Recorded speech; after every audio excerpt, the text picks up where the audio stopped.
Brigitte Lahaie, Sud Radio, c'est l'instant Sexy News.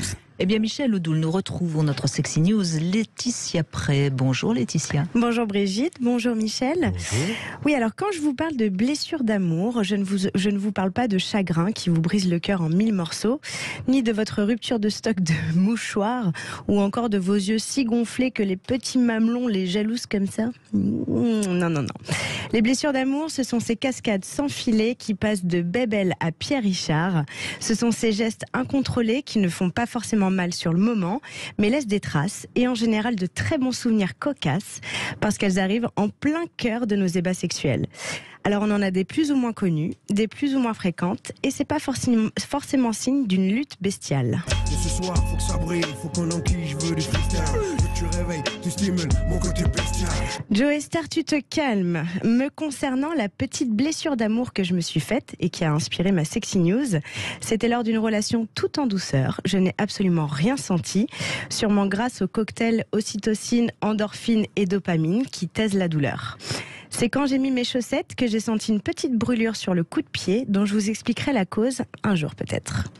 Alors dans le genre panthère, on a évidemment ces fameuses griffures dans le dos qu'on connaît tous, encore plus ces derniers temps où les ongles longs, très longs sont à la mode. Mais les victimes ne s'en plaignent pas forcément pour autant, car transformer son ou sa partenaire en bête féroce, c'est qu'on leur a fait lâcher prise sur l'humain et c'est plutôt bon pour l'ego de revenir de la jungle.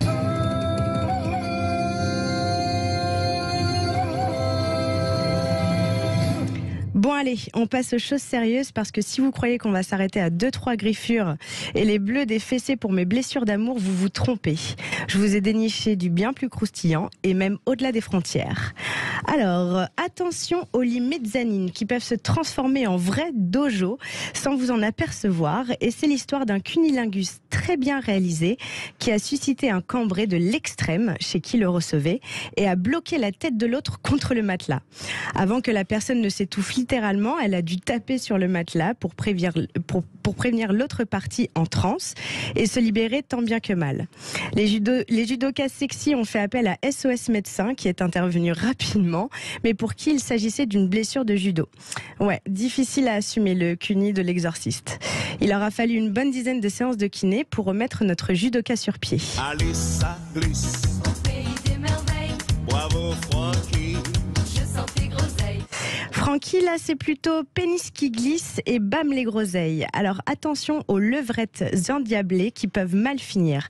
Entre claquement de frein face à un périnée trop contracté ou alors un coup de bassin qui dérape et fait s'échouer une des testicules entre un fessier prépondérant et votre propre corps, la sentence peut être fatale. Saignement ou nuancé de bleu pour les bijoux de famille. Aïe aïe aïe, cette blessure d'amour fait forcément mal. La nature, wow, wow, la nature. Gorgée de soleil, wow, wow, la nature. Gorgée de soleil, oui, mais de surprise aussi. Attention, la forêt ne nous appartient pas. Alors s'il vous prend une pulsion sexuelle avec votre partenaire en pleine nature et que vous vous mettez à nu, les insectes pourraient bien rejoindre la partie de jambes en l'air. Et si, comme une de mes fidèles bergères, vous êtes allergique aux piqûres de moustiques, la pulsion en question pourrait bien vous faire passer d'un 36 à un 38-40 pour confiner ces douces boursouflures nature.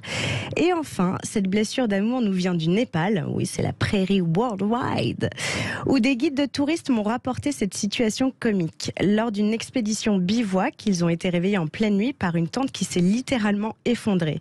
Un homme en sort nu, l'arcade en sang, et pour cause, il s'est pris la tige de la tente à laquelle madame s'était cramponnée un peu trop fort et a cédé dans la tête de monsieur.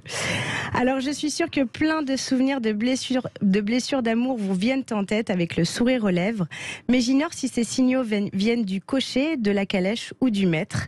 Et si vous voulez comprendre la comparaison écuyère, Michel nous explique tout dans ses ouvrages. Et j'aimerais finir avec une situation d'actualité pour le coup, qui se trouve dans 10 mois où tu as mal, je te dirai pourquoi, le best-seller, comme vous le disiez Brigitte. Donc voilà, j'ai extrait quelques phrases. Certaines expériences désagréables sont en fait de bonnes expériences. Notre refus ou une recherche excessive de protection va nous empêcher de les vivre. Nous rentrerons dans un processus de reproduction de schémas jusqu'à ce que nous comprenions. C'est de Michel Odoul. C'est fascinant. Michel? Que si c'est fascinant, oui, c'est fascinant.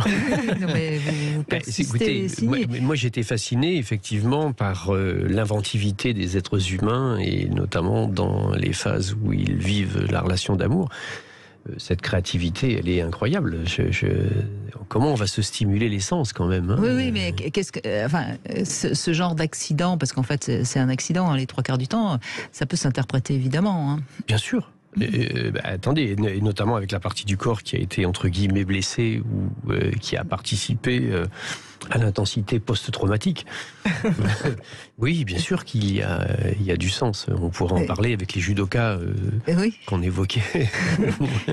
Alors, si ça vous est arrivé, justement, c'est le moment ou jamais de nous appeler sur Sud Radio 0826 300 300. Merci Laetitia. Merci.